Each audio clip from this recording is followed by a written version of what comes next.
আপনি মুস্কান আপু না? नहीं। হ্যাঁ। আপনি তো সবসময় দেখি মানুষদেরকে কট দেন, আর আমি কিন্তু আজকে আপনাকে কট দিব। আচ্ছা ঠিক আছে, কি দিতে পারেন নাকি? একটা কট হচ্ছে গিয়ে আপনার প্রিয় মানুষ আছে না, হ্যাঁ। আপনি প্রিয় মানুষকে কল দিবেন, কল দিয়ে বলবেন যে আমি মরে গেলে কি তুমি অন্য কেউ বিয়ে করবে নাকি, এই কথাটা বলবেন। আমি ভাইয়া রিয়েকশনটা দেখতে চাচ্ছি আসলে কি বল। ये फंस गया सीएम। আচ্ছা ঠিক আছে। হ্যাঁ কল দে।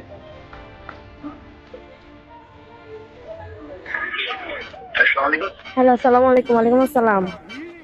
ওয়ালাইকুম সালাম। হ্যাঁ বলেন না। হ্যাঁ, কোথায়? এই তো বাসায় শুয়েছে না। ও আচ্ছা, আপনাকে একটা কথা জিজ্ঞেস করার জন্য অনেকদিন ধরে ইচ্ছা করতেছিল। অনেকদিন ধরে ইচ্ছা করছিল। হ্যাঁ। তো করেন জিজ্ঞেস শুনি কি বলেন। আচ্ছা, আমি মরে গেলে কি আপনি সেকেন্ড বিয়ে করবেন? কি? আমি মরে গেলে আপনি কি সেকেন্ড বিয়ে করবেন? এখানে আপনার মরার কথা আছে বলতে। তো আমি জিজ্ঞেস করছি, বলেন না করবেন কি না। আসলে আপনি মরে গেলে আমি সেকেন্ড ডে না করবো না। তো এত আস্তে কেন?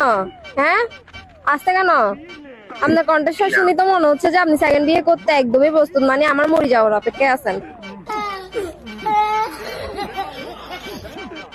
আমাদের কেমন কথা আমি তো বিয়ে করবো। তো আপনার কণ্ঠস্বরে তো বোঝা যাচ্ছে। আপনি বলছেন যে আপনি মানে তো আমি এখানে কি হাসি খুশি করতাম আপনি মাঝখানে আমার একটা তো ওরকম হইতে হবে তো, আপনার একটা মানে ফিলিংস কাজ করতেছে ওরকম। হ্যাঁ হইতে হবে তো, কি রে ভাই। আরে না আমি বিয়ে করবো না। আপনার ভুল। ঠিক আছে ঠিক আছে, যা বুঝার আমি বুঝে গেছি, রাখেন। আইসা গেছি আমি আইসা গেছি আমি আইসা গেছি মাইন কার শেষ মেশে আপনি ভাইয়াকে কট খাওয়াই দিলেন। আমি তো কট খাওয়াই। गजब बेइज्जती है।